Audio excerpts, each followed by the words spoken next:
Good morning. यार ठंड पड़ नहीं रही है, नवंबर बीतते जा रहा है।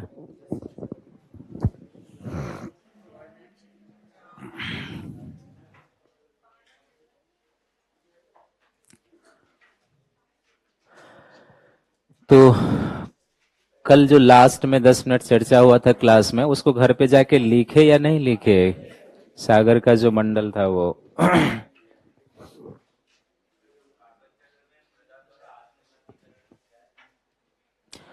मृदा द्वारा आत्मसातीकरण करता है कि जो मृदा होता है उसमें भी कार्बन का कुछ भंडार पाया जाता है, ठीक ना। तो उसको उसी रूप में समझना। आत्मसातीकरण का अर्थ है कि जैसे आपने महासागर में पढ़ा है ना, कि महासागर में प्रकाश संश्लेषण की क्रिया में जो शैवाल है या जो फाइटोप्लैंक्टन है वो ले जाते हैं, ठीक उसी तरीके से मृदा में भी जैविक कार्बन की मात्रा संचित होती है।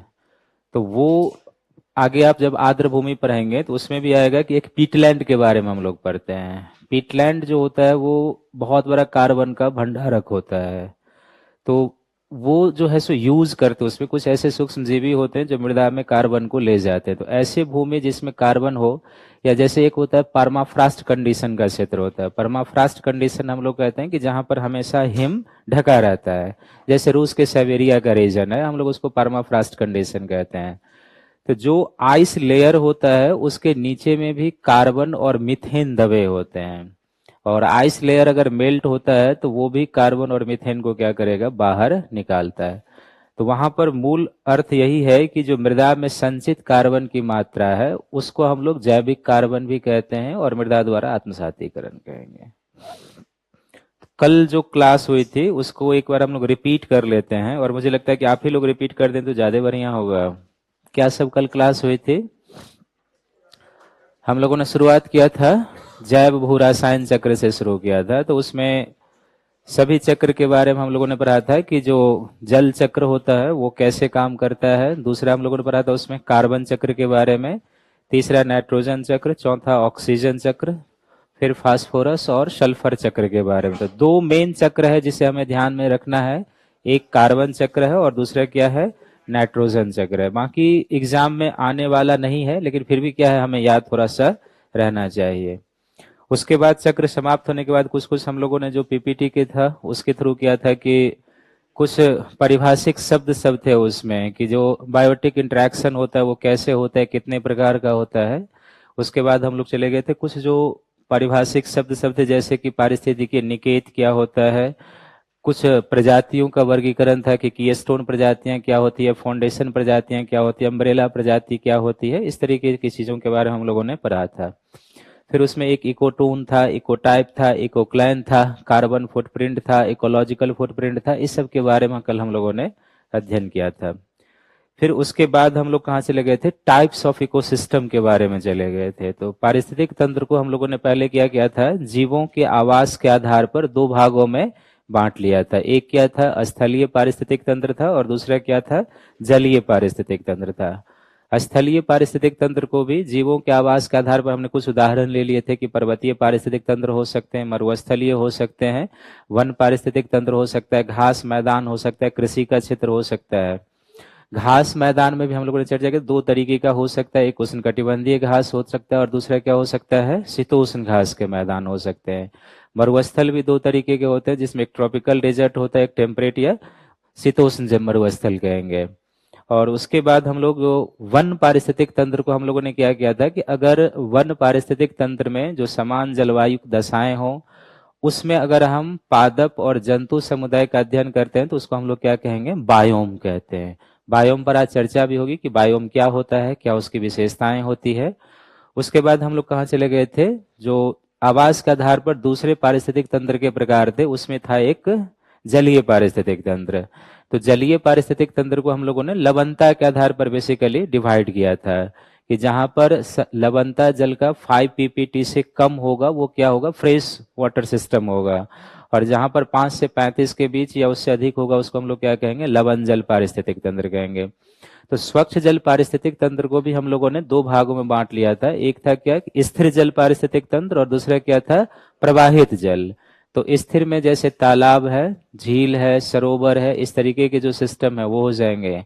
और जो प्रवाहित जल पारिस्थितिक तंत्र था उसमें नदी है, झरना है, कोई नहर है तो वो भी आ जाएगा कि फ्लोइंग वाटर है। तो इंग्लिश शब्द भी इसका ध्यान में रखेंगे। इस दोनों के लिए इंग्लिश शब्द हम लोग लैंटिक और लोटिक इकोसिस्टम यूज करते हैं। एग्जाम में यही शब्द आता है, इसमें से कौन लैंटिक और कौन लोटिक इकोसिस्टम का उदाहरण है। एमपीपीसीएस में एक बार इस तरीके से प्रश्न आए हुए हैं।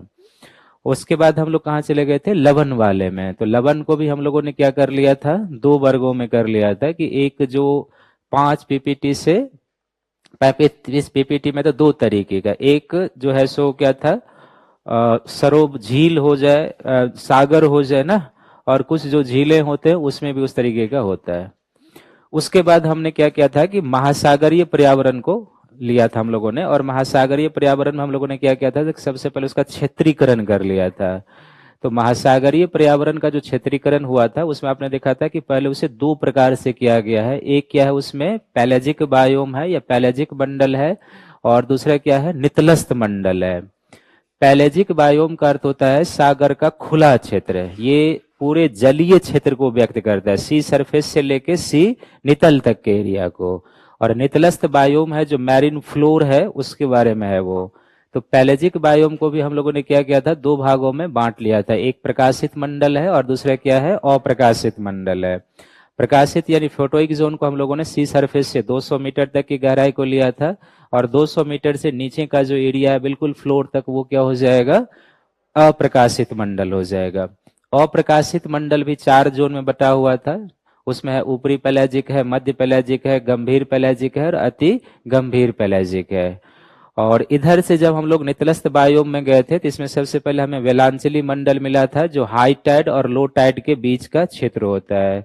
उसके बाद उप वेलांचली मंडल मिला था जो लो टाइड से लेके मग्न तट की जो अंतिम सीमा होती है वहां तक का है। और मग्न तट से के अंतिम सीमा से लेके जो कहाँ तक हम लोग चले गए थे, बिल्कुल फ्लोर तक, मैरिन फ्लोर के निचले भागों तक, वहां तक का जो एरिया उसको हम लोग क्या कहते हैं, नितलस्थ या तलस्थ मंडल कहते हैं, जिसमें भी 3 भाग थे। 200 मीटर से 1000 मीटर तक की गहराई का जो भाग है वो आर्की बेंथल है। 1000 मीटर से लेके 6000 मीटर तक की गहराई का जो एबिसल बेंथल है, और 6000 मीटर से आगे का जो एरिया उसको हम लोग क्या कहेंगे, हैडले जोन कहते हैं। आज यहीं से हम लोग शुरुआत करेंगे, और इसमें आज जो हम लोगों का क्लास होगा तो सबसे पहले हम महासागरीय बायोम के कुछ बचे हुए पार्ट को कवर कर लेते हैं। उसके बाद हम लोग चलेंगे झील पारिस्थितिक तंत्र को समझने के लिए कि क्या है नहीं है। और झील पारिस्थितिक तंत्र करने के बाद जो है सो हम लोग पर जाएंगे ज्वार नदमुख या एस्चुरी होता है, एक लैंगून होता है, इस सब के बारे में अध्ययन करेंगे। और ये तीनों करने के बाद अगर समय बचेगा तो फिर हम लोग बायोम में जाएंगे, नहीं तो बायोम अगले क्लास में आ जाएगा। यहाँ पर कुछ प्रश्न है कि पदार्थ का पुनर्चक्रण क्या है सर। ये हिमांशु कुमार, क्या है पदार्थ का पुनर्चक्रण? आप जो जैव भू रसायन चक्र पढ़े हैं इसमें पदार्थ का पुनर्चक्रण क्या है, ये यहाँ एक प्रश्न है। पदार्थ के पुनर्चक्रण का सीधा शर्त है कि यहाँ पर जो न्यूट्रिएंट्स है वो है एक, और जो गैसीय विनिमय होता है वो इसका अर्थ है। जैसे कि मान लीजिए कि हम आप जो खाना खाते हैं वो एक न्यूट्रिएंट्स के रूप में आता है ना, या मान लीजिए कि जो प्राइमरी कंज्यूमर है या जो प्राइमरी प्रोड्यूसर है वो जो अपटेक करता है, तो वो जो अपटेक किया वो क्या, एक तरीके से पदार्थ है जो दो रूपों में होगा, कुछ गैसीय पदार्थ है और कुछ क्या है, मिनरल्स है। वो मिनरल्स जो अपटेक किया है उत्पादक, अब वहां से क्या होगा, डिफरेंट श्रेणी के उपभोक्ताओं में जाएगा। जो प्राइमरी कंज्यूमर में जाएगा, सेकेंडरी कंज्यूमर में जाएगा। तो मृदा से वनस्पति क्या क्या लेती है, जैसे जिंक कंटेन करते हैं ना, 6-7 पोषक तत्व हम लोग पढ़ते हैं कि मृदा से वो लेते हैं। जिंक है, फास्फोरस है, सल्फर, ये सब कल हम लोग पढ़े ना। तो ये जो खनिज है ना, इसी को आप समझिए कि पदार्थों का पुनर्चक्रण है। और उसमें आपने पढ़ा है सल्फर चक्र में या अन्य चक्रों में कि जब ये तत्व उत्पादक के शरीर में प्रवेश करता है तो वहां से फिर क्या होता है, डिफरेंट टाइप के कंज्यूमर में जाएगा। और जब उत्पादक और उपभोक्ताओं की मृत्यु होती है तो फिर उनके बायोमास में जो चीजें संचित होती है वो क्या होता है, फिर से मृदा में ला दिया जाता है। तो इसको कहेंगे हम लोग पदार्थ का पुनर्चक्रण, कि फिर से वो मृदा में आ चुका है तो इसका अर्थ है कि फिर से वो क्या है, कि नए उत्पादक के लिए उपलब्ध है जो मृदा से अपटेक कर सकता है, या एटमॉस्फेयर से जो उसे लेना उसको अपटेक कर सकता है। तो इसको हम लोग कहेंगे पदार्थ का, खनिज का या गैसों का पुनर्चक्रण। दूसरा है कि द्वितीय और तृतीय उपभोक्ता में क्या अंतर है।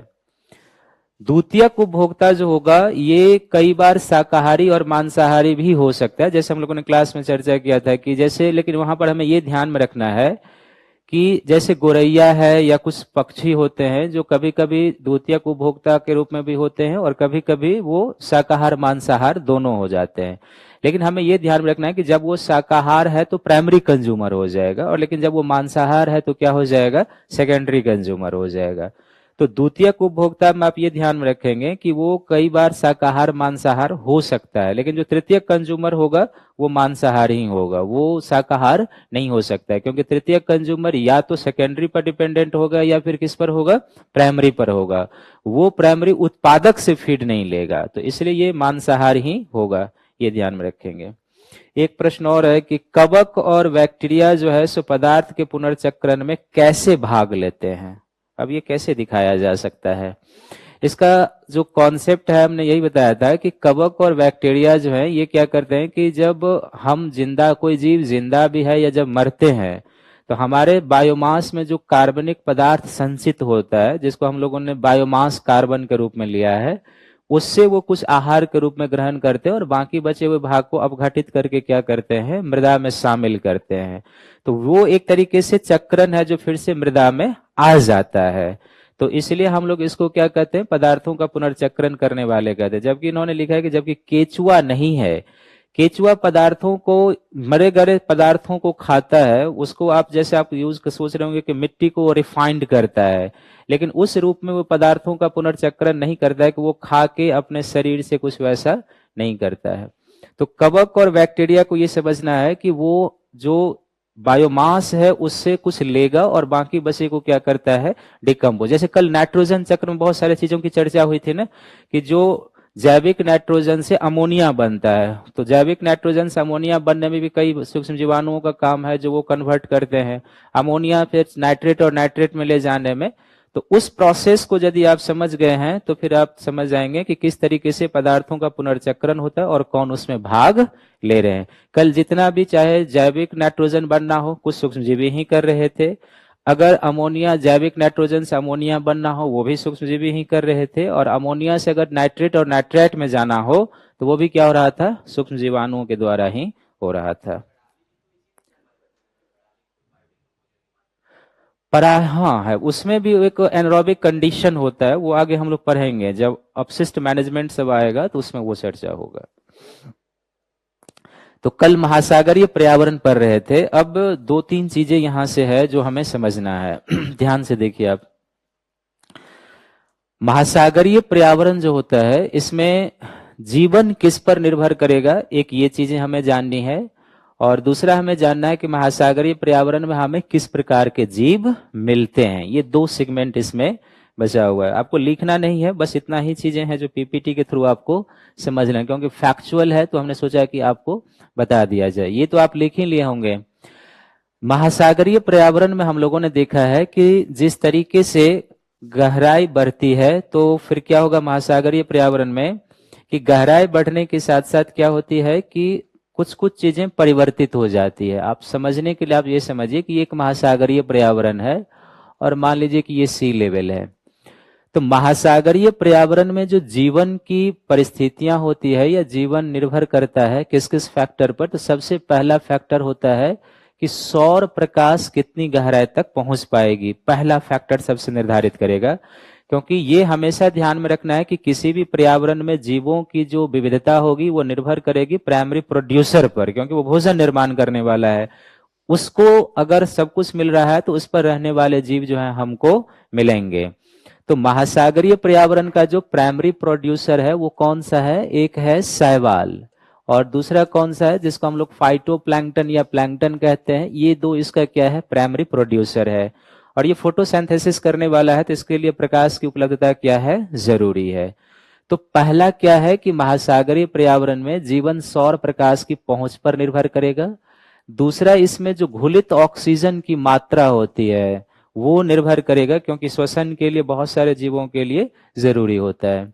तीसरा, इसमें जो कार्बन डाइऑक्साइड है उसकी भी जरूरत है, क्योंकि कार्बन डाइऑक्साइड क्या है, प्रकाश संश्लेषण का एक प्रमुख तत्व है। ये तीन हो गए।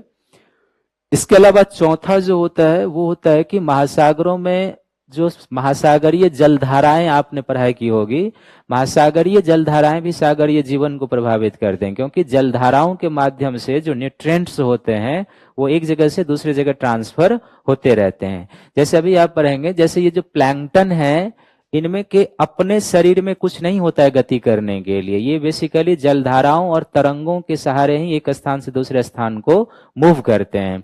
इसलिए आप देखेंगे कि जो जलधाराएं होती है ये जीवन को कैसे प्रभावित करती है। तो आप पढ़े होंगे कि 0 डिग्री से लेके जो 30 डिग्री तक का एरिया है, चाहे उत्तरी गोलार्ध हो या दक्षिणी गोलार्ध हो, इन अक्षांशों में महाद्वीप के पूर्वी भागों में हमें प्रवाल भित्ति प्रमुख रूप से मिलती है।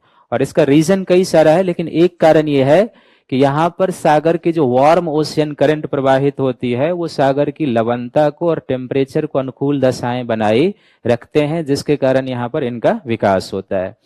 और यहाँ पर क्या होता है कि इन अक्षांशों में यानी महाद्वीप के पूर्वी भागों में ट्रेड विंड जो होता है उसको हम लोग कहते हैं इनशोर विंड के रूप में होता है, अभितट विंड होता है यहाँ पे पूर्वी तट के पास। तो अपतट और अभितट पवन का अर्थ होता है कि जहां पवन स्थल से सागर की ओर जाएगी दैट इज कॉल्ड अपशोर विंड, और जहां पर पवन सागर से स्थल में प्रवेश करेगी that is called inshore wind. तो पूर्वी तट के पास जो होता है ना पवन, वो इनशोर विंड होगा, ट्रेड विंड यहाँ पे। तो ट्रेड विंड जो है सो यहाँ पर पोषक तत्व लाते हैं, तापमान और लवणता के अनुकूल दशाएं बनाए रखते हैं, इसलिए यहाँ पर कोरल रिफ या इस तरीके के जीवों का फॉर्मेशन क्या होता है, अधिक होता है। तो चौथा ये किस पर निर्भर किया, जो महासागरीय सर्कुलेशन है, जलधाराएं, उस पर है। पांचवा ये किस पर निर्भर कर गया कि जो सागरीय तरंग होता है वो भी पोषक तत्वों को लाते हैं। छठा हो जाएगा कि सागर के ऊपर जो चलने वाली पवन की दिशाएं होती है वो भी इसको निर्धारित करेगा, क्योंकि तरंग को उत्पन्न करने वाला मेन फैक्टर पवन ही है। तो पवन की जो दिशाएं होती है वो भी कुछ इसको निर्धारित करेगी। और सातवां पॉइंट आप पढ़े होंगे, जो शीत जल उद्वेलन का एक फंक्शन होता है जिसको हम लोग कोल्ड वाटर अपवेलिंग कहते हैं। शीत जल उद्वेलन का जो क्षेत्र होता है महासागर में, ये बेसिकली क्या होता है कि एक तरीके से हाई न्यूट्रिएंट्स जोन होता है, क्योंकि यहाँ पर नीचे से पोषक तत्व अपवेल करके आता है। तो यहाँ पर आपको प्लैंकटन, शैवाल और इस तरीके के जीव हमें काफी मिलते हैं। तो शीत जल उद्वेलन कहां पर होगा, इसका कॉन्सेप्ट यही है कि जहां पर पवने अपतट होगी वो जोन कोल्ड वाटर अपवेलिंग का होगा। बात समझ में आ रही है या डायग्राम बनाना होगा? समझ, कौन बोला बना दीजिए? वर्ल्ड का डायग्राम नहीं बनाऊंगा, पहले ही बोल देता हूं।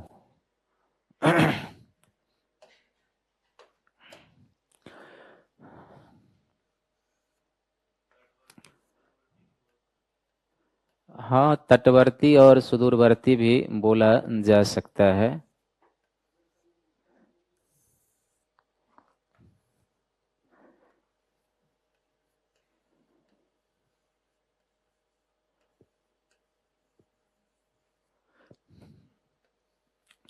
पूरे बनाने की जरूरत नहीं है, आप उतना ही समझ बनाएं। जैसे आप जो हमने आपको बताया है ये 0 डिग्री है, तो इसको हम मान सकते हैं कि ये क्या है, 30 डिग्री दक्षिणी गोलार्ध हो जाएगा, 35 डिग्री हो जाएगा।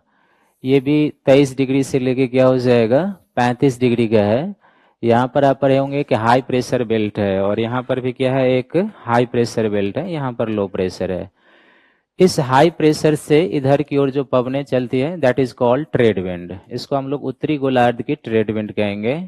और इधर से जो इधर की ओर पवनें चलती है इसको हम लोग क्या कहेंगे, ट्रेड विंड है, जो दक्षिणी गोलार्ध की है। इस पवन को हम लोग क्या कहेंगे, पछुआ पवन कहेंगे, वेस्टर्ली विंड कहेंगे। और ठीक इसी तरफ से ऐसे जो पवनें चलती है इसको आप क्या कहते हैं, वेस्टर्ली विंड कहते हैं। यहाँ पर अफ्रीका के तट पर जो है ना ट्रेड विंड जो है, इसको हम लोग यहाँ पर कहेंगे अपशोर विंड कहेंगे। ये अपतट है, स्थल से किधर जा रही है, सागर की ओर जा रही है। लेकिन यही ट्रेड विंड सेंट्रल अमेरिका और ब्राजील के तट पर क्या है, इसको हम लोग क्या कहेंगे, यहाँ पे इनशोर विंड कहेंगे, अभी तट पवन कहेंगे। तो इसलिए यहाँ पर क्या होता है ना कि लवणता और पोषक तत्व की दशाएं अनुकूल बनी रहती है, तो यहाँ पर प्रवाल का विकास होगा और अन्य चीजों का होगा। यही ट्रेड विंड यहाँ पर क्या करेंगे, पोषक तत्व भी लाते हैं। एक बात, शीत जल उद्वेलन होता है, जैसे मैंने कहा कि जहां पर व्यापारिक पवन या पछुआ पवन अपतट होकर चलेगी वहां पर शीत जल उद्वेलन का क्षेत्र होता है। और इसीलिए आपको निम्न अक्षांशों में महाद्वीप के पश्चिमी तटों पर ठंडी जलधाराएं मिली होंगी आपको। तो एक शीत जल उद्वेलन यहाँ पर होगा, क्योंकि अफ्रीका तट के पास पवने अपतट है, तो ये पवने क्या करेगी, यहाँ के गर्म जल को रिप्लेस करके ले जाएगी दक्षिण अमेरिका के तट के पास। तो जैसे ही यहाँ का गर्म जल रिप्लेस होगा, यहाँ पर सागर के नीचे का ठंडा जल ऊपर आना शुरू हो जाता है। इसको हम लोग कहते हैं कोल्ड वाटर अपवेलिंग।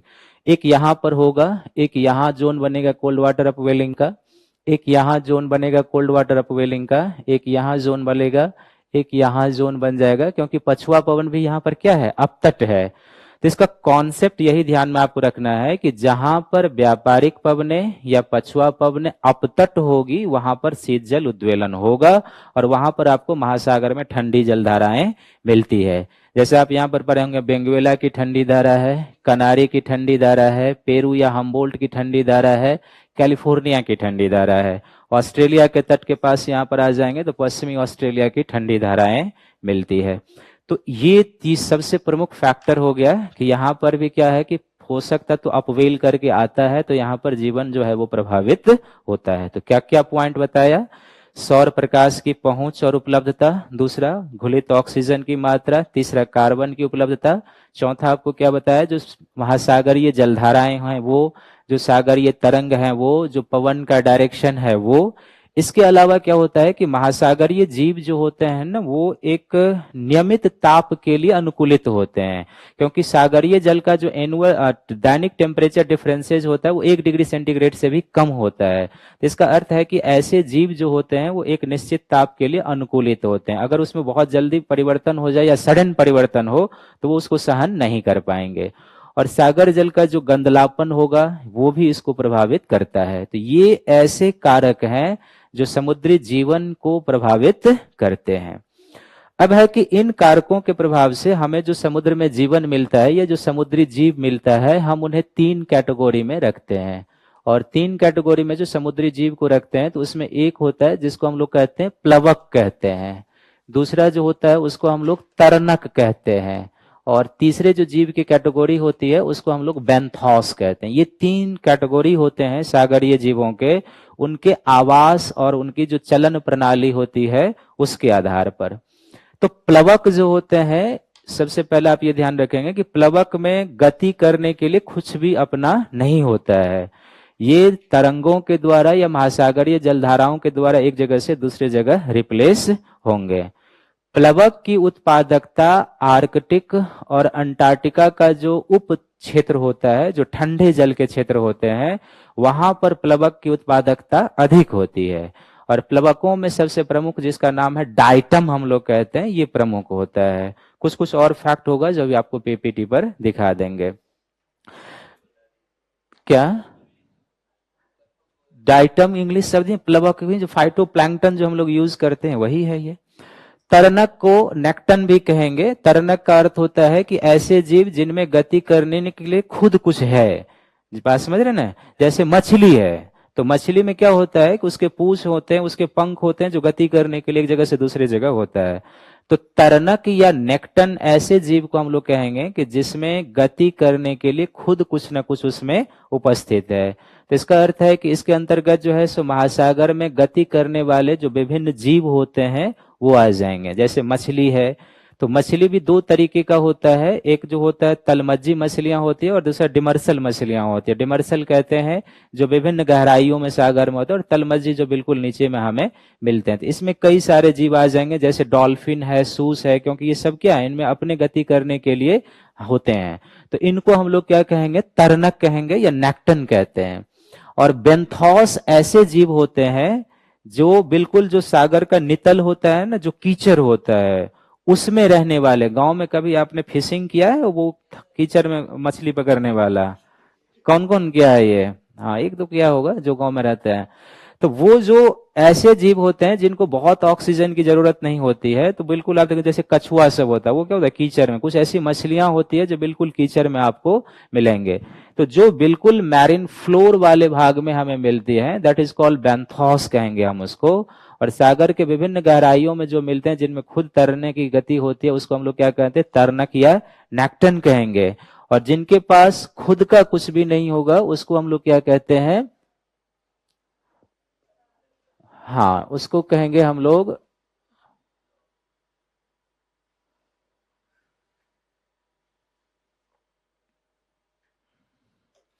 तो अब उस सब जो हमने आपको बताया है ना, आप लिखिए एक हेडिंग नीचे में, महासागरीय जीवन को प्रभावित करने वाले कारक। महासागरीय जीवन को प्रभावित करने वाले कारक पॉइंट वाइज लिखेंगे। पहला पॉइंट आप इसमें लिखिए, लेकिन सौर प्रकाश की उपलब्धता, सौर प्रकाश की उपलब्धता, सौर प्रकाश की उपलब्धता।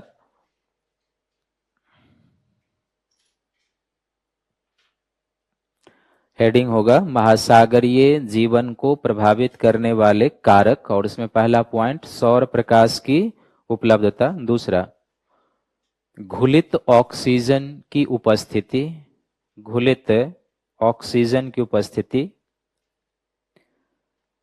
घुलित ऑक्सीजन की उपस्थिति।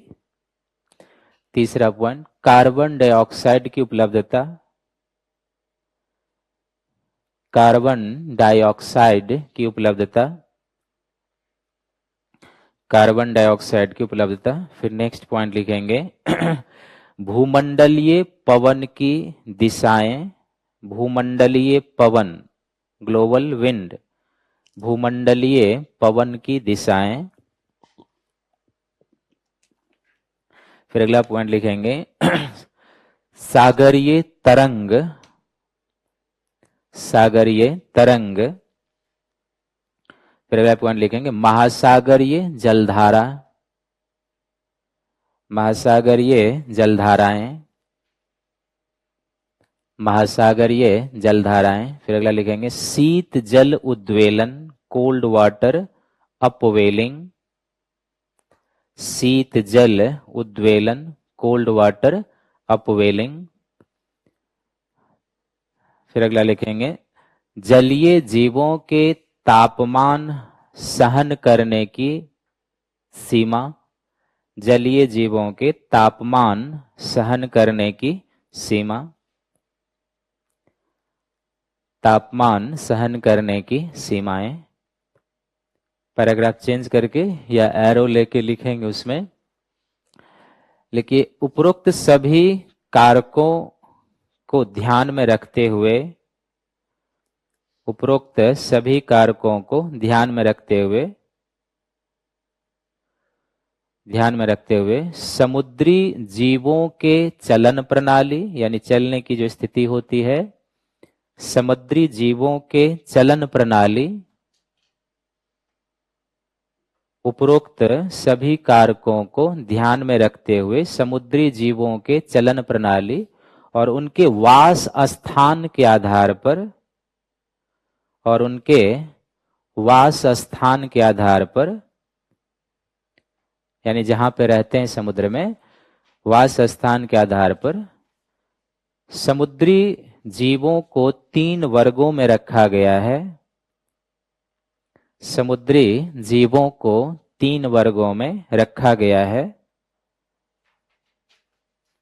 समुद्री जीवों को 3 वर्गों में रखा गया है। तो डैश देके पहला लिखेंगे प्लैंकटन या प्लवक, पहला लिखेंगे प्लवक,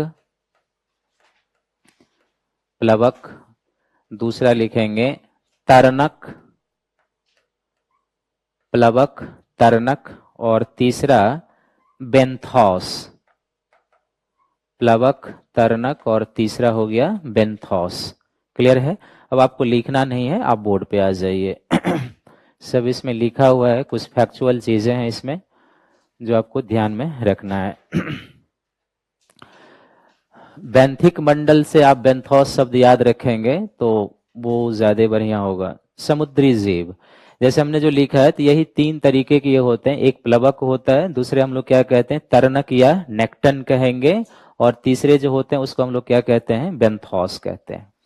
जैसे प्लवक में हमने आपको बताया था कि इनमें क्या होता है कि गति करने के लिए सेल्फ का कोई साधन नहीं होता है। तो फिर क्या होगा, ये जलधाराएं और तरंग के सहारे क्या होगा, एक स्थान से दूसरे स्थान की ओर मूव करेंगे। अधिकांशतः छिछले जल में पाए जाएंगे, क्योंकि 1000 मीटर के नीचे जाने के बाद जलधाराओं का भी पैटर्न हमें नहीं मिलता है, क्योंकि उसके बाद सागरीय जल क्या होता है कि लगभग स्थिर दशाओं में मिलता है। तो छिछले जल मिलेंगे। ये बहुत छोटे आकार के भी होते हैं और कुछ जो प्लवक होते हैं वो बड़े आकार के, जैसे जेली फिश है या जो भूरे शैवाल है जिनको हम लोग सारगैसम भी कहते हैं, ये आकार में कुछ क्या होते हैं, बड़े होते हैं। यह दो प्रकार का होता है, यानी प्लवक जो है ये दो प्रकार का होता है। एक होता है जिसको हम लोग उद्भिज प्लवक या इसी को हम लोग क्या कहते हैं, डाइटम कहते हैं, और दूसरा होता है प्राणी प्लवक जिसको हम लोग प्लैंकटन कहते हैं। तो डाइटम जो है ये अधिकांश भाग होता है प्लवकों का, और कहां पर मिलता है तो उप आर्कटिक और आर्कटिक के जो ठंडे जल के क्षेत्र होते हैं वहां पर प्लवकों की उत्पादकता क्या होती है, अधिक होती है। तो ये पूछा जा सकता है कि डाइटम जो है सो किस प्रकार के जल में हमें प्राप्त हो सकते हैं। तो ये ध्यान में रखेंगे कि ठंडे जल के जो क्षेत्र होते हैं वहां इसकी प्रोडक्टिविटी जो होती है अधिक होती है। और दूसरा जो प्राणी प्लवक है आकार में अधिक बड़े और कुछ जटिल लक्षणों वाले होते हैं, इसका एग्जाम्पल है जैसे जेली फिश है, वॉन कृमि है, और छोटे जो क्रस्टेशियन होते हैं ये इसकी प्रमुख उपजातियां हैं। स्टेटमेंट बना के पूछा जा सकता है यहाँ पे सिविल सर्विसेज में कि जो प्लवक होते हैं इनके बारे में क्या सही है क्या गलत है। पहला स्टेटमेंट हो सकता है कि इनमें गति करने के लिए स्वयं का कुछ होता है, तो गलत हो जाएगा।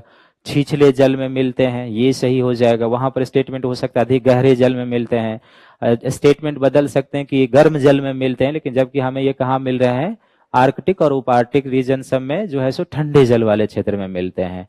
तो ध्यान में रखेंगे। और ये जो डाइटम होते हैं ये महासागरीय पर्यावरण में क्या है, उत्पादक जीवों की श्रेणी में आते हैं और पोषण स्तर फर्स्ट के जीव होंगे। दूसरा जो है जैसे हमने कहा कि तरनक होते हैं, तो तरनक जो होते हैं इसका ये अर्थ है कि ऐसे जीव होंगे जिनमें खुद गति करने के लिए कुछ न कुछ अंग है। तो जैसे मछली है, वेल है, डॉल्फिन है, सूस है, ये क्या है, तरनक जीव हैं जो एक स्थान से दूसरे स्थान अपने गति के हिसाब से मूव करते रहते हैं। और डॉल्फिन और सूस की गिनती जो होती है संसार के सबसे बुद्धिमान प्राणियों में होती है। डॉल्फिन को अब डाकिये के रूप में यूज किया जाता है और टेक्निकल रूप में हम लोग इसको ओशन रांचिंग कहा जाता है। उनको ट्रेन करके जो है सो एक तरीके से संदेश वाहक के रूप में यूज करना शुरू कर दिया गया है मैरिन इकोसिस्टम में। तो हाँ मिलते हैं। बेंथोस जीव जो है ये जैसे मैंने पहले कहा कि ये वो जीव हैं जो सागर में कहाँ वास करते हैं, बिल्कुल नितल पर वास करते हैं, मैरिन फ्लोर में। इसमें चर और अचर दोनों प्रकार के जीव हैं। जैसे झींगा, अब नाम सबसे पता चल रहा होगा कि वैसे भी नॉर्मल जो आप गांव से में भी झींगा केकड़ा सब देखते हैं तो कहाँ होता है, वो कीचड़ पर चलते रहते हैं मिट्टियों में। तो चर अचर दोनों प्रकार के होते हैं। जैसे झींगा है, केकड़ा है, कुछ मांद बनाने वाले कृमि हैं जो चर हैं, जबकि समुद्री शैवाल है, प्रवाल है, स्पंज है, वैनेकल्स है, ये जो है अचर जीव के उदाहरण माने जाते हैं। तो ये 3 कैटेगरी हैं समुद्री जीवों के जो हमें ध्यान में रखना है। दूसरा जो वनस्पति होती है सागर की वो भी, तो शैवाल जो है एक प्रकार का क्या है, सागर का वनस्पति माना जाता है जिसके बारे में हम लोग पढ़ते हैं। हालांकि शैवाल में ना तो वास्तविक जड़ होता है, न तना होता और न ही इसमें कोई पत्ती होता है, लेकिन फिर भी हम इसे क्या मानते हैं, थोड़ा सा वो मिस्टेक हुआ है, सब हंस रहे हैं उसको देख के। तो वो जो है सो इसमें कोई मेन चीजें नहीं होती, लेकिन फिर भी ये क्या है, इसमें मेन चीजें क्या होती है, क्लोरोफिल होता है जिसके माध्यम से ये क्या करते हैं, प्रकाश संश्लेषण करते हैं। पौधे पर जो शैवाल उगते हैं उनको हम लोग अधिपादप कहेंगे, और जो जंतुओं जानवरों पर उगते उसको क्या कहते हैं, अधिजंतुक। शैवाल में भूरे रंग वाले शैवाल सबसे अधिक विकसित होते हैं। जैसे केल्प और सारगैसम जो है इसकी क्या है, प्रमुख प्रजातियां हैं। माइक्रोसिस्टिस और नैरोसिस्टिस भी शैवाल की प्रजाति है और इसका भोजन के रूप में भी यूज होता है। इससे आप आयोडीन और पोटास की प्राप्ति भी कर सकते हैं। तो ये सागर का मूल क्या है, वनस्पति है जो रूट रहित होता है, लीफ रहित होता है, स्टेम रहित होता है। इसमें केवल क्लोरोफिल होता है जिसके माध्यम से ये सारी काम करते हैं। तो इनके बारे में भी स्टेटमेंट बना के पूछा जा सकता है। कुछ जो सागरीय जंतु होते हैं और उनके जो वर्ग हैं जिससे वो संबंधित हैं, इसको थोड़ा सा ध्यान में रखने की जरूरत है। एक तरफ है वर्ग और उससे संबंधित जीव हैं। जैसे सार्केडीना है तो इसके अंतर्गत आता है रेडियोलैरियंस और फोरामिनी फर्श आता है। रटना नहीं है इसको, लेकिन जब आप पीटी देने के लिए जाएंगे खासकर यूपीएससी वाला तो इसको जरूर निकाल के एक बार देख लीजिए, क्योंकि यहां से ये पूछ बैठते हैं। दूसरा जो है सो पेरिफोरंस है जिसमें समुद्री स्पंज आएगा। तीसरा कोएलेंटरस है जिसमें प्रवाल और जेलीफिश आते हैं। चौथा एकिनोडर्मस है जिसमें स्टारफिश आता है, समुद्री ऑर्चिन आता है और समुद्री लिली आता है। स्टारफिश और समुद्री ऑर्चिन के बारे में सिविल सर्विस में पूछा हुआ है। फिर है कि मोलस्क के अंतर्गत आता है गैस्ट्रोपॉड है, ऑक्टोपस है और कॉम आता है। सेनोफोर्स के अंतर्गत गूंजबेरी, कॉम जेली। समुद्री कृमि में वॉन कृमि, चपटी कृमि, खंडित कृमि आते हैं। ऑर्थोपोडस में केकड़ा, झींगे और हर्निकल्स जो है वो आ जाएगा। ब्रेकियापॉड्स जो है ये समुद्री जो लैंप सील है उसके नाम से मशहूर है और एक ब्रायोजोन्स होते हैं। तो ये समुद्री जीवों के वर्ग हैं। कई बार आ जाएगा कि इसमें कौन किस क्लास से संबंधित है, तो थोड़ा सा इसको अभी रटने की कोई जरूरत नहीं है। इसको जब आप पीटी देने के लिए जाएंगे तब जो है सो 2-3 दिन लगातार इसको देखने की जरूरत होती है कि कुछ आ जाए। तो इससे ज्यादा आपको समुद्री जीवन में कुछ है भी नहीं और कुछ आपको जानना भी नहीं है। क्लियर है? तो इसलिए हमने सोचा कि ये फैक्ट लिखाने से बेहतर है कि आपको रहेगा, एक बार देखेंगे। लेकिन अब हम चाहेंगे कि हम यहां से एक प्रश्न बनाते हैं, आप उसका उत्तर दीजिए तो हमें पता चलेगा कि आप चीजों को समझ पाए हैं। अगर क्वेश्चन सब अपने मन में सोचेंगे और जिनसे पूछेंगे वही उत्तर देंगे। अगर या यदि महासागरों के सभी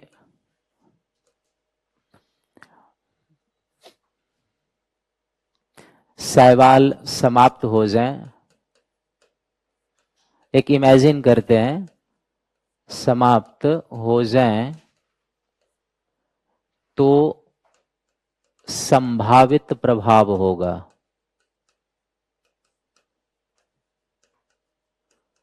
तो संभावित प्रभाव क्या होगा आपको ये बताना है। पहला,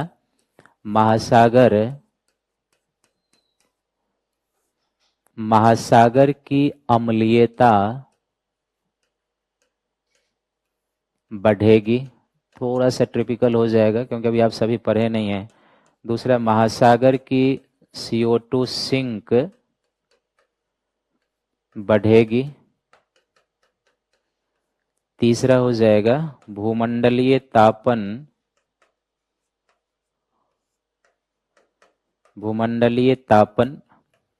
कम होगा। चौथा है प्रवाल विरंजन बढ़ेगा। आपको बताना कि इसमें से क्या हो सकता है अगर महासागर के शैवाल को समाप्त कर दिया जाए। तो यूपीएससी में इसी तरीके से प्रश्न आएगा। ऑप्शन भी देना होगा क्या? तो हम ऑप्शन भी दे देते हैं, B, C, D। ई भी दे दें क्या? बहुत सारे लोग ये भी कहेंगे सर नहीं पता, तो उनके लिए ई भी हमें क्रिएट करना होता है। एक ई ऑप्शन बिहार लोक सेवा आयोग की तरह।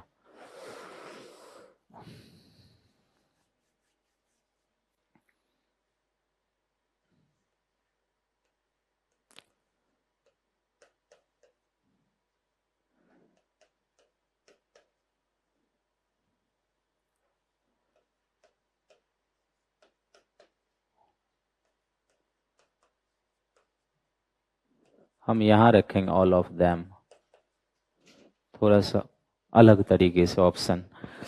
बताइए क्या होगा उधर, जल्दी से बताएं आप लोग। किन से पूछा जाए? आप बताइए क्या होगा इसका उत्तर। हालांकि पूरी अभी चर्चा नहीं हुई है तो थोड़ा सा आपको दिक्कत होगा, लेकिन थोड़ा सा सोचिए।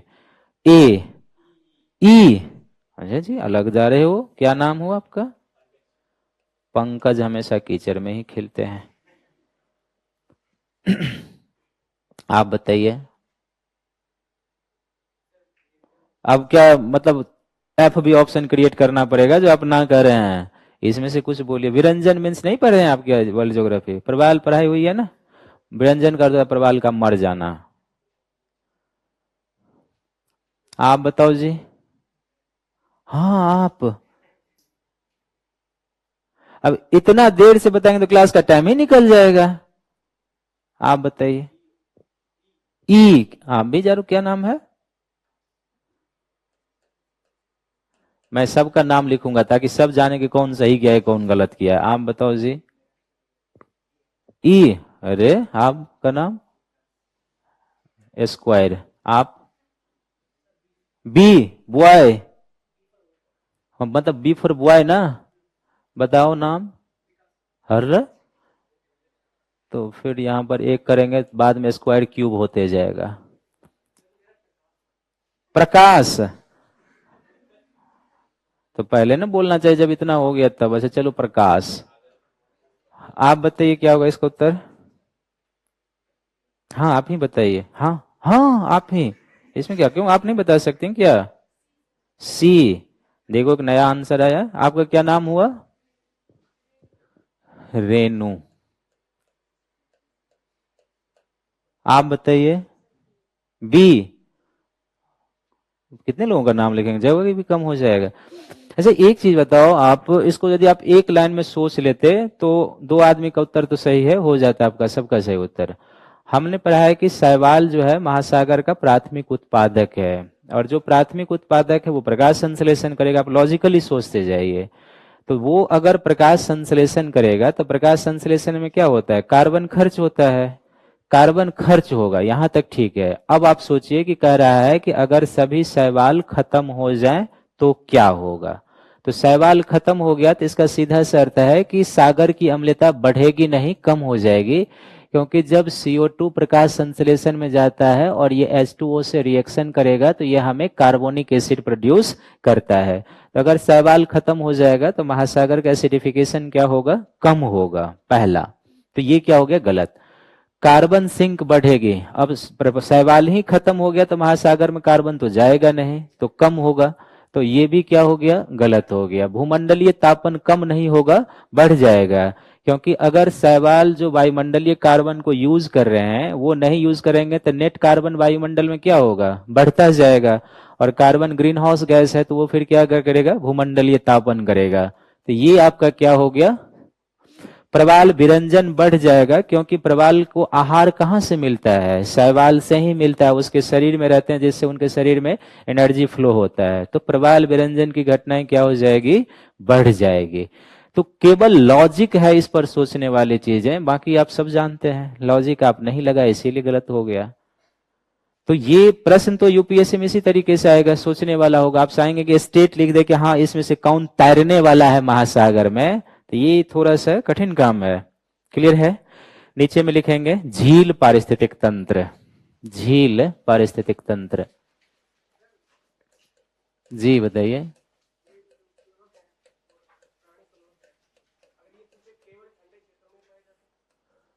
पाए जाते हैं दोनों क्षेत्रों में, लेकिन ठंडे क्षेत्र में अधिक पाए जाते हैं, ये ध्यान में रखेंगे। जैसे शीत जल उद्वेलन जो होता है वहां ज्यादा होता है। क्यों होता है, क्योंकि टेम्परेचर वहां के जल का कम होता है। अब आज के क्लास में पूरी जानकारी देनी होगी आप लोगों को, हम केवल टॉपिक का फॉर्मेटिंग करेंगे। तो सबसे पहले झील क्या है आपको ये जानना है। दूसरा होते हैं झील के प्रकार या झील के मंडल। तीसरा हो जाएगा इसमें झील के प्रकार। चौथा हो जाएगा झील से मिलने वाले लाभ। झील से मिलने वाले लाभ। पांचवा हो जाएगा झील पारिस्थितिक तंत्र की समस्याएं या क्या चुनौती है, समस्याएं, और जो समस्या है इसका समाधान क्या होगा, इस तरीके से। आप भी इसको लिखें, कम से कम इसके बनने से ये पता चल जाता है कि इस टॉपिक में हमें ये चीजें समझनी है। ये एक टॉपिक का फॉर्मेटिंग हो जाता है तो ये टॉपिक के प्रति आपकी समझ को विकसित करता है कि हाँ इस टॉपिक में इतने सेगमेंट बनते हैं। तो झील क्या है, झील का मंडल। मंडल जैसे हम लोग सागर का किया ना, प्रकाशित मंडल और प्रकाशित मंडल, कुछ उसी तरीके से झील का भी जोन होगा। टाइप्स ऑफ लेक होते हैं, पर्यावरण के हिसाब से देखेंगे। झील से मिलने वाला क्या क्या लाभ है, झील पारिस्थितिक तंत्र की क्या समस्याएं हैं और उन समस्याओं का समाधान कैसे हो सकता है। तो आप ध्यान से देखिए, समझिए पहले। झील तो आपने देखा ही होगा। कौन कौन झील को अभी तक के जीवन में नहीं देखा है, सभी देखे होंगे ना, कि नहीं देखा है। फोटो तो 30 साल का होगा, अभी तक क्या किए। सुनिए,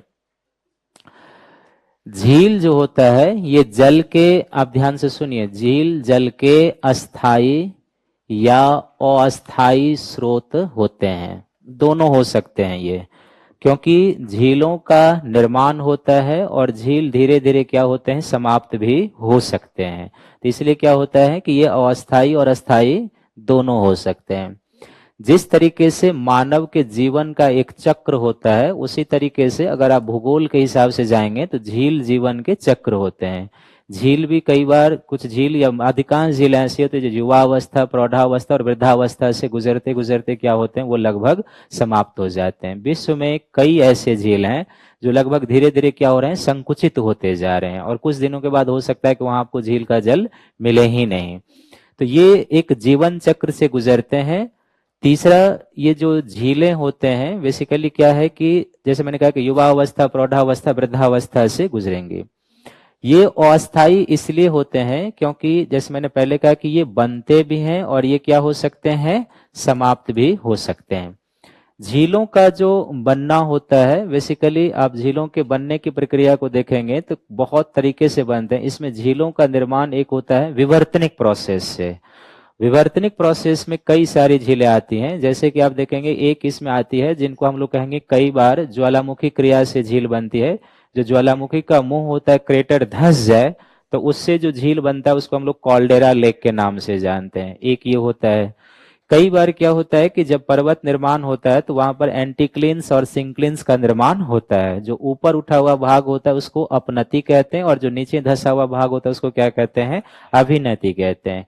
इस अभिनति में जल के संचय से भी झीलों का क्या होता है, निर्माण होता है, जिसको हम वलन झील के नाम से जानते हैं। तो इसको भी विवर्तनिक झील की कैटेगरी में हम लोग रखते हैं। कई बार भूकंप के समय भी क्या होता है कि भूमि में अगर कर्व आ जाए तो वहां पर झीलों के बनने की संभावना रहती है।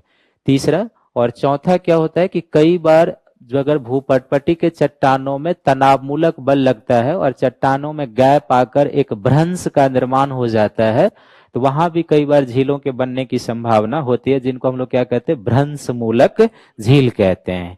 जैसे आप अफ्रीका में जाओगे तो अफ्रीका में क्या है, यहाँ पर जैम्बेजी नदी है, और जैम्बेजी नदी से लेके अगर आप डेड सी ऑफ जॉर्डन तक चले जाएंगे, यहाँ से ऐसे निकल जाता है, तो इस पूरे क्षेत्र में कई सारे झील हैं। मलावी झील है, तुर्कान झील है, रुकवा झील है, एडवर्ड झील है, एल्बर्ट झील है। ये सभी क्या है, पूर्वी अफ्रीकी भ्रंश के झील हैं। तो कई बार भ्रंशों में भी क्या होता है, झील का निर्माण होता है, तो हम इन्हें क्या कहेंगे, भ्रंश मूलक झील कहेंगे। तो विवर्तनिक कारणों से झील का निर्माण होता है एक। दूसरा क्या होता है कि कई बार झील का जो निर्माण होता है जलोढ़ीकरण के कारणों से भी होता है। जैसे भारत के उत्तरी मैदान में आप जाएंगे तो नदियां जब म्यांडरिंग करती है, विसर्प का निर्माण करती है, तो फिर क्या होता है, ऑक्सबो लेक का निर्माण होता है, जिसको आप गोखुर झील कहते हैं। तो वो बेसिकली नदी के अवसाद के निक्षेपण से जो होता है, चैनल का जब मॉडिफिकेशन होने लगता है तो उससे बनता है, जलोढ़ीकरण से होता है। तीसरा जो झील का निर्माण होता है वो बेसिकली हिमानी के क्रिया से भी होती है, हिमानी ग्लेशियर की क्रिया से होती है। विश्व के आज अधिकांश जो स्वच्छ जल झीलें हैं वो किससे बने हुए हैं, हिमानीकरण की क्रिया से हैं, जो फ्रेश वाटर लेक के अंतर्गत आते हैं। तो हिमानीकरण से बनते हैं। कुछ नदियों के मुहाने के पास आप चले जाएंगे तो डेल्टा झील बनता है, कि नदियों के मुहाने के पास जाकर सेडिमेंट से नदी का जल ही क्या होता है कि घिर जाता है, तो उसको हम लोग क्या कहते हैं, डेल्टा लेक कहते हैं। जैसे आप भारत में जाएंगे तो हमें इसका एग्जाम्पल मिलता है। भारत में जो गोदावरी और कृष्णा डेल्टा है, इसके बीच में आंध्र प्रदेश में हमें एक झील मिलता है जिसको हम लोग कहते हैं कोलेरू झील कहते हैं। ये एक डेल्टा झील का एग्जाम्पल है। तो नदियों के डेल्टा में भी हमें अवसादों के डिपोजिशन से क्या होता है, झील मिलता है। और तो नदी द्वारा कौन कौन सा झील बन गया, एक मैदानी क्षेत्र में कौन सा बनेगा, ऑक्सबो लेक बन सकता है। मुहाने के पास ये क्या बना सकते हैं, जलोढ़ डेल्टा झील बना सकते हैं। और तीसरा होता है कि जब नदी पर्वतों से मैदानों में प्रवेश करती है, तो जहां नदी मैदानों में प्रवेश करती है ना, वहां पर नदी फैनफोल्ड का निर्माण करती है, जिसको हम लोग क्या कहते हैं, जलोढ़ पंख कहते हैं, ठीक है ना। ये जो जलोढ़ होता है, जैसे आप इंडियन ज्योग्राफी में पढ़े होंगे, जो भावर का मैदान है दैट इज जलोढ़ प्लेन कहलाता है। इस जलोढ़ में भी क्या होता है कि कई बार मोटे मोटे अवसादों के बीच में पानी क्या होता है, झील का रूप धारण कर लेता है, जिसको हम लोग जलोढ़ झील के नाम से जानते हैं। तो इस तरीके से क्या होता है कि विवर्तनिक प्रोसेस से, नदियों के निक्षेपण कार्यों से और हिमानीकरण के कार्यों से क्या होता है, झीलों का निर्माण होता है, जो कई सारा एग्जाम्पल आया है। और यही झीलें क्या होती है कि धीरे धीरे कई स्टेजेस से गुजर के इन झीलों का क्या हो सकता है, समाप्त भी ये हो सकते हैं। हालांकि अगर आप भूगोल के दृष्टिकोण से देखेंगे तो उसमें हम लोग जब अपर्दन चक्र को पढ़ते हैं तो इसमें यह भी होता है कि अगर कोई झील युवा प्रौढ़ावस्था में पहुंच चुका है लेकिन कुछ विवर्तनिक धसाव हो गया, कुछ ऐसा हो गया, तो वो फिर से यंग स्टेज में आ सकता है। तो ये बनते हैं और समाप्त होने की प्रक्रिया में चलते हैं। इसी तरीके से पृथ्वी पर जो हमें झील मिलता है तो 3 तरीके से आप इसको समझ लीजिए। जो नॉर्मली उष्ण कटिबंधीय क्षेत्रों में झील होगा, जैसे कि मान लीजिए 0 से 30 डिग्री अक्षांशों के बीच का झील है, तो इन झीलों में वर्ष भर तापमान क्या होता है, अधिक होगा, उच्च होगा, बहुत वेरिएशन इसमें नहीं होता है, यानी उच्च तापमान होगा। जो शीतोष्ण क्षेत्रों में झील होते हैं इसमें ताप में भी बहुत परिवर्तन नहीं होता है, क्योंकि टेम्परेचर का थोड़ा बहुत फ्लक्चुएशन तो होगा ही लेकिन कम होता है। तो उष्ण कटिबंधों में उच्च रहेगा, यहां पर क्या होगा, फ्लक्चुएशन तो होगा लेकिन कम होगा। लेकिन जो ध्रुवीय क्षेत्र में अवस्थित झील होते हैं वो क्या होते हैं कि शीत ऋतु में आकर क्या होते हैं, लगभग जम जाते हैं। आप पढ़ते होंगे, साइंस में भी पढ़े होंगे। लेकिन झील के जो जीव होते हैं उसके नीचे जो जल का जो नेचर है 4 डिग्री सेंटीग्रेड पर, आप पढ़े होंगे कि घनत्व और टेम्परेचर वाला, तो उसके नीचे क्या होता है कि वो ऑक्सीजन लेके, कार्बन लेके अपना जीवन व्यतीत करते रहते हैं, लेकिन ऊपर का पानी क्या होता है, पूरी तरीके से जमा होता है। तो ये 3 तरीके के 3 अक्षांश के समझेंगे कि ट्रॉपिकल रीजन में है, शीतोष्ण रीजन में है और ध्रुवीय क्षेत्र में जो अवस्थित झील है, तीनों में जीवन भी अलग अलग होगा और तीनों की क्रियाएं भी क्या होती है, अलग अलग होती है। ये जो झीलें होती है बेसिकली आप देखेंगे तो पर्यावरण को वैसे ही जाते हैं, हम लोग जानते हैं कि झील जो होते हैं वो 2 प्रकार के होते हैं, एक स्वच्छ जल झील होते हैं और दूसरे क्या होते हैं, लवण जल झील होते हैं, खारे जल झील होते हैं। लेकिन अगर झील के टाइप्स को हम लोग पर्यावरण के हिसाब से देखते हैं तो ये 3 प्रकार के माने जाते हैं, जिसमें एक होता है ओलिगोट्रॉपिक झील होता है। ओलिगोट्रॉपिक उसकी क्या विशेषता होती है वो आ जाएगा। दूसरा मिजोट्रॉपिक होता है और तीसरा यूट्रॉपिक झील होता है। ये 3 तरीके के झील इकोलॉजी के दृष्टिकोण से होते हैं।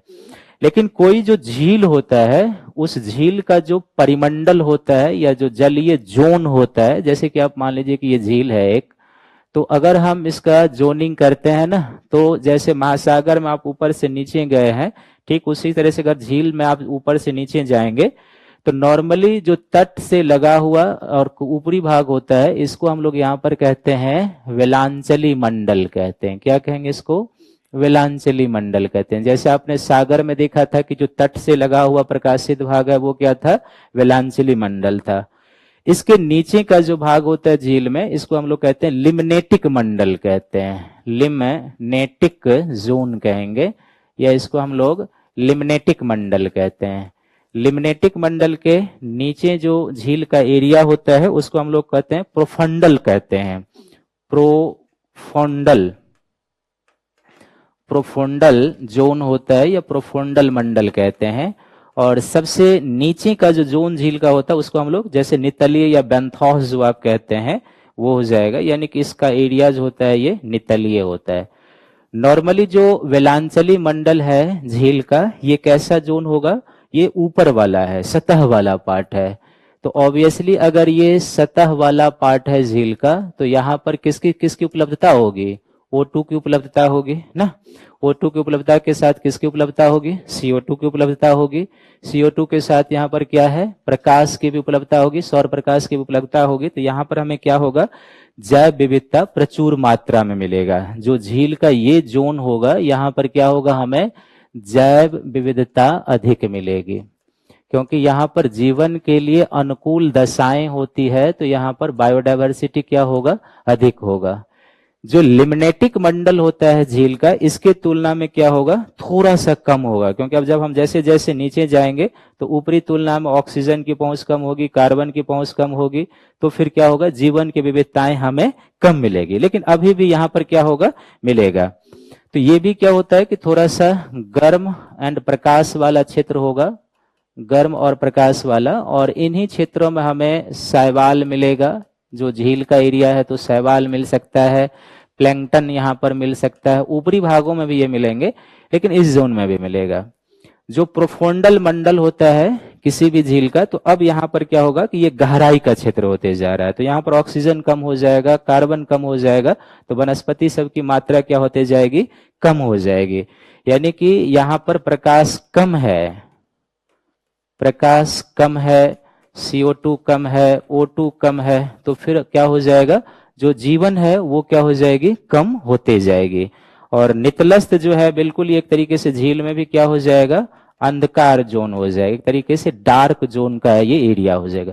फाइनली यहाँ पर कॉन्सेप्ट ये निकल कर आ रहा है कि जिस तरीके से महासागर में प्रकाशित मंडल से अप्रकाशित मंडल की ओर जाने पर जैव विविधताएं कम होते जाती है, ठीक उसी तरीके से झील जल में भी क्या होता है कि जैसे जैसे आप वेलांचली मंडल से नीचे जाते जाएंगे, जीवन की विविधताएं क्या होते जाती है, कम होते जाती है। क्योंकि जीवन जीने के लिए जो तापमान चाहिए, जो सौर प्रकाश चाहिए, जो कार्बन चाहिए, जो ऑक्सीजन चाहिए, उसकी मात्रा धीरे धीरे क्या होते जाती है, कम होते जाती है। और एक निश्चित गहराई के बाद जाकर क्या होता है कि बिल्कुल वो डार्क जोन हो जाता है, जहां पर हमें जीव यदि मिलेंगे तो मूल रूप से कौन मिलेंगे, अपघटक प्रकार के मिलेंगे, जो डिकम्पोजर्स होते हैं वो हमें वहां पर मिलेंगे। तो आप लिखिए थोड़ा सा झील क्या है, फिर हम आगे बढ़ेंगे।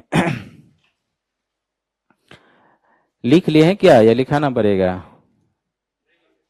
नहीं लिखे, लिखिए तो, जो नहीं लिखे हैं लिखिए। लिखिए, झील जलीय पारिस्थितिक तंत्र का वह भाग है,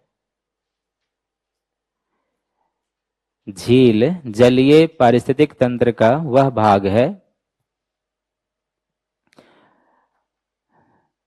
जो अस्थाई और अस्थाई प्रकृति के होते हैं, जो अस्थाई और जो अस्थाई और अस्थाई प्रकृति के होते हैं। दूसरा पॉइंट लिखेंगे, पॉइंट वाइज ही लिखते जाएंगे। लेकिन झील मानव जीवन के समान ही, झील मानव जीवन के समान ही जीवन के विभिन्न अवस्थाओं से गुजरते हैं, मानव जीवन के समान ही जीवन के विभिन्न अवस्थाओं से गुजरते हैं। लेकिन अर्थात ये बनते हैं, अर्थात ये बनते हैं और धीरे धीरे ये समाप्त भी हो जाते हैं। अर्थात ये बनते हैं और धीरे धीरे समाप्त भी हो जाते हैं, धीरे धीरे समाप्त भी हो जाते हैं। उसी में आगे बढ़ा के लिखेंगे। लेकिन झीलों का निर्माण, झीलों का निर्माण कई प्रक्रियाओं से होता है, कई प्रक्रियाओं से होता है, जिनमें प्रमुख हैं, जिनमें प्रमुख हैं, जिनमें प्रमुख हैं, डैश देके पहला लिखेंगे विवर्तनिक क्रियाएं, विवर्तनिक क्रियाएं और उससे निर्मित झील, विवर्तनिक क्रियाएं और उससे निर्मित झील। इसमें क्या क्या बताया था, याद रहेगा ना? ज्वालामुखी वाला आ जाएगा, जो क्रेटर झीलें होती है ना वो हो जाएगा। दूसरा बलन निर्मित झीलें हो जाएंगी, भूकंप के समय बनता तो वो भ्रंश मूलक झीलें हो जाएंगी। तो आप नीचे में लिख सकते हैं जैसे क्रेटर झील, क्रेटर झील। दूसरा वलन झील, वलन झील। तीसरा भूकंप के समय निर्मित झील, भूकंप के समय निर्मित झील। और चौथा भ्रंश मूलक झील, भ्रंश मूलक। और भ्रंश मूलक झील का एग्जाम्पल क्या दिया था, याद है ना, पूर्वी अफ्रीकी भ्रंश के जितनी भी झीलें हैं सब भ्रंश मूलक झील। दूसरा क्या हो जाएगा, हिमानीकरण से, हिमानीकरण से निर्मित झील, हिमानीकरण से, हिमानीकरण से। तो इसका बहुत सारा एग्जाम्पल है, बट सबसे बेस्ट एग्जाम्पल जो है इसको हम लोग कहते हैं यूएसए और कनाडा की महान झीलें, यूएसए और कनाडा की महान झीलें, ग्रेट लेक्स रीजन। इसमें 5 झीलें हैं। कौन कौन सी झीलें हैं, हाँ, Lake Superior, Michigan, Huron, Erie और अंटोरियो, ये जो 5 झीलें हैं that is called Great Lakes region कहते हैं हम इसको। तो ये हिमानीकरण से बनी हुई झीलें हैं, और बहुत सारा है लेकिन एक एग्जाम्पल आपको याद रहना चाहिए। तीसरा हो जाएगा नदीय प्रक्रम से निर्मित झीलें, नदीय प्रक्रम से निर्मित झीलें, नदीय प्रक्रम से यानी प्रोसेस से निर्मित झील। तो नदीय प्रक्रम से जो झील हो जाएगा इसमें कौन कौन हो जाएंगे, जैसे हमने बताया था कि जलोढ़ पंख झील होता है, जलोढ़ पंख झील। दूसरा क्या बताया था, जो गोखुर झील होता है वो हो जाएगा ऑक्सबो लेक, गोखुर झील। और तीसरा क्या हो जाएगा, जिसको हम लोग कहेंगे डेल्टा झील कहते हैं, डेल्टा लेक कहेंगे, डेल्टा झील कहेंगे, डेल्टा झील। नीचे में लिखेंगे झील के सेगमेंट क्या था अगला, झील के मंडल। तो लिखेंगे आप, देखिए एक झील के 4 परिमंडल होते हैं, जलोढ़ पंख झील है, गोखुर झील है और डेल्टा झील है, ठीक है। नीचे में एक हेडिंग हो जाएगा झील के परिमंडल, और झील के परिमंडल में आप इस डायग्राम को बनाइए।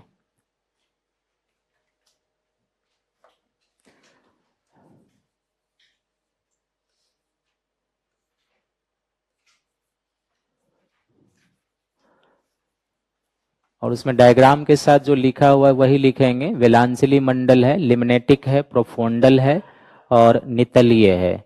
कहाँ पर क्या कंडीशन है, वो अंधकार जोन है, और अंधकार जोन में जो हमें जीव मिलता है झील में वो बेसिकली क्या होते हैं, अपघटक होते हैं, यहाँ पे डीकम्पोजर्स होंगे, यहाँ पे अपघटक मिलेंगे जिनको ऑक्सीजन की लगभग नहीं के बराबर जरूरत होती है। पहला है सतह वाला क्षेत्र है, ऑक्सीजन पर्याप्त है, कार्बन डाइऑक्साइड है, प्रकाश की उपस्थिति है, तो ये क्या होगा, सर्वाधिक जैव विविधता वाला क्षेत्र है। दूसरा जो है लिमनेटिक मंडल, वो गर्म और प्रकाश वाला ये भी क्षेत्र है, तो यहाँ पर शैवाल, प्लैंकटन इस तरीके के जीव हमें मिलेंगे। तीसरा जो है प्रोफोंडल मंडल है, तो इसके तुलना में यहाँ पर क्या है, प्रकाश, ऑक्सीजन की और कार्बन की उपलब्धता क्या है, कम है। तो धीरे धीरे जीवों की संख्या भी क्या होते जाएगी, कम होते जाएगी।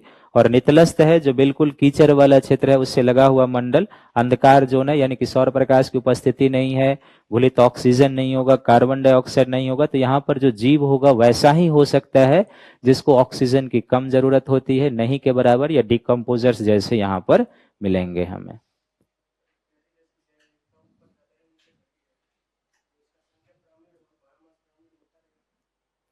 जैसे आप झील का संख्या पिरामिड लेंगे तो संख्या पिरामिड सीधा हो जाएगा, क्योंकि इसके हिसाब से पिरामिड नहीं होगा ना, इस मंडल के हिसाब से संख्या पिरामिड तो जीव की संख्या के हिसाब से होगा। तो जीव की संख्या सर्वाधिक किसकी हो सकती है, जो प्लैंकटन है, जो फाइटोप्लैंकटन है उसकी होगी, उस पर रहने वाला जो जीव है उसकी संख्या कम होगी। तो तालाब जैसे वैसे झील है। बन गए। नीचे में एक हेडिंग होगा झील के प्रकार और उसकी विशेषताएं,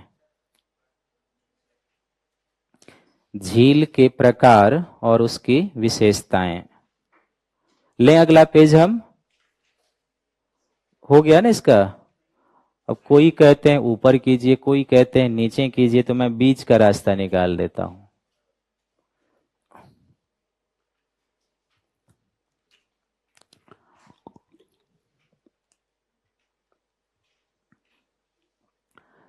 बढ़े आगे।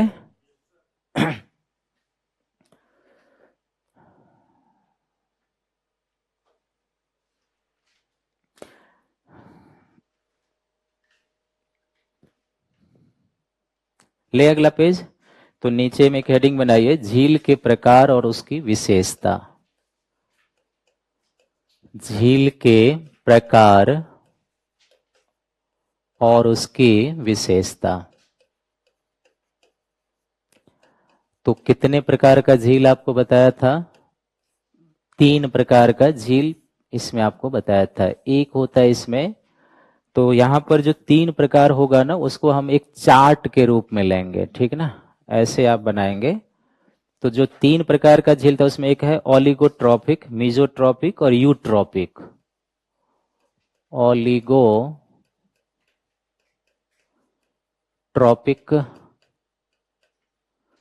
दूसरा जो होता है उसको हम लोग कहते हैं मीजोट्रॉपिक, और तीसरा जो होता है उसको हम लोग क्या कहेंगे? यूट्रोपिक। ये 3 है और इसमें 3 लाइन हम खींच लेंगे तो सबकी विशेषता और तुलना भी इसकी हो जाएगी। यहाँ पर विशेषता लिख लेंगे कि क्या किनकी क्या विशेषता है। तो जो ओलिगोट्रॉपिक झील है, जलीय पादप की उत्पादन इसमें क्या होता है, क्या होगा, नहीं होगा। तो आप एक पॉइंट हो जाएगा जलीय पादप,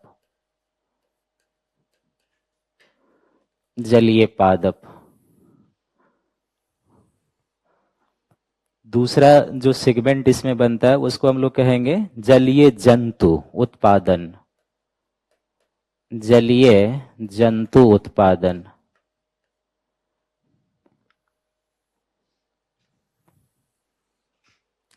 तीसरा जो सेगमेंट हो जाएगा उसको हम लोग कहेंगे ऑक्सीजन की उपलब्धता, तलीय क्षेत्र में तलीय O2 की उपलब्धता, तलीय O2 की उपलब्धता। तीसरा, चौथा पॉइंट जो हो जाएगा स्वच्छ या जल की स्वच्छता, जल की स्वच्छता, जल की स्वच्छता। तो जो ओलिगोट्रॉपिक झील होते हैं इसमें जो जलीय पादप होते हैं कम होते हैं, ठीक है, कम। इसके तुलना में यहां पर अधिक। और जो यूट्रोपिक होता है उसमें जो जलीय पादप होते हैं बहुत अधिक होते हैं, बहुत अधिक। इसी तरीके से जो जलीय जंतु होते हैं कम और सेम प्रकार का, जलीय जंतु कम, और कुछ इसी तरीके से इसमें मिलेंगे। जो जलीय ऑक्सीजन की उपलब्धता है वो उपस्थित है, बहुत कम है, अनुपस्थित हो जाता है। यानी कि इसमें उपस्थित है, इसमें कम है। तो ये यूट्रोपिक करता है, यूट्रोफिकेशन वाला जो कंडीशन होगा ना, बहुत कम, ये हो जाएगा। फिर जो जल की स्वच्छता है तो इसकी अच्छी होगी, इसका खराब होगा, और जाहिर सी बात है ऑक्सीजन बहुत कम है तो बहुत खराब होगा ये। यूट्रोपिक में बहुत खराब होगा जल की गुणवत्ता। और तुलना कर दें क्या, लें ऊपर?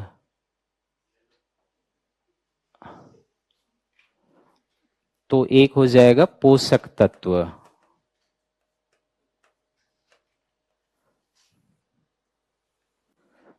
पोषक तत्व जो है यूट्रोपिक में सबसे अधिक हो जाएगा, ठीक ना, कम,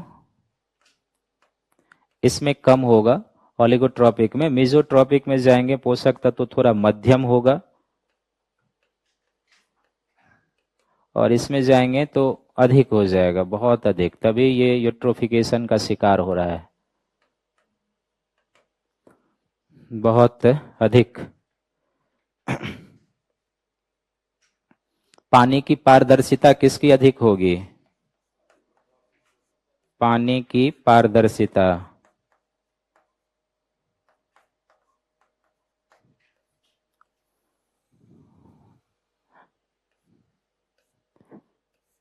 तो जो ओलिगोट्रॉपिक झील है इसमें पानी की पारदर्शिता अधिक होगी, बहुत साफ। इसमें जो पानी की पारदर्शिता होगी वो क्या होगी? मध्यम। और इसमें क्या होगा? बहुत कम।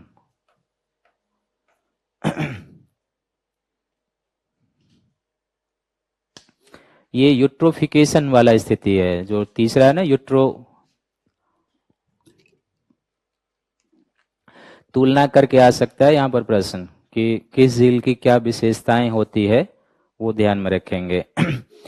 तो क्या हो गया, जो ओलिगोट्रॉपिक झील है उसमें जलीय पादप क्या है? कम है। जो मेसोट्रॉपिक है उसके तुलना में अधिक है, और जो यूट्रोफिक है उसमें क्या है? बहुत अधिक है। यानी ये प्रदूषित जल वाला है यूट्रोपिक। दूसरा है कि जो जलीय जंतु है वो भी कम है, यहाँ पर कुछ उससे अधिक और यहाँ पर उससे भी क्या होगा? अधिक है। तलीय जो ऑक्सीजन की स्थिति है वो उसमें उपस्थित है, इसमें कम है और इसमें बहुत कम है। जलीय स्वच्छता जो उसकी अच्छी है, इसकी खराब है, और इसकी क्या है? बहुत खराब है। पोषक तत्व उसमें कम है, इसमें मध्यम, और इसमें बहुत अधिक है। इसलिए जो जलीय जीव होते हैं वो तेजी से काफी ग्रोथ कर गए हैं। और पानी की पारदर्शिता क्या? उसमें साफ है, इसमें मध्यम, और इसमें क्या है? बहुत ही कम है। तो ये तीन तरीके के पारिस्थितिकी दृष्टिकोण से क्या होते हैं? झीलें माने गए। बाकी आप जो नॉर्मल हम लोग पढ़ते हैं, स्वच्छ झीलें होती हैं, लवण झीलें होती है, वो एक अलग है। नेक्स्ट एक हेडिंग हो जाएगा झील पारिस्थितिक तंत्र से मिलने वाले लाभ। झील पारिस्थितिक तंत्र से मिलने वाले लाभ। तो आप बताइए कि झील से हम लोगों को क्या क्या लाभ मिलता है? अब तो खुद बता सकते हैं, हम पॉइंट बताते हैं और आप बताइए कि उसके अंतर्गत क्या क्या होगा। पहला पॉइंट लिखेंगे,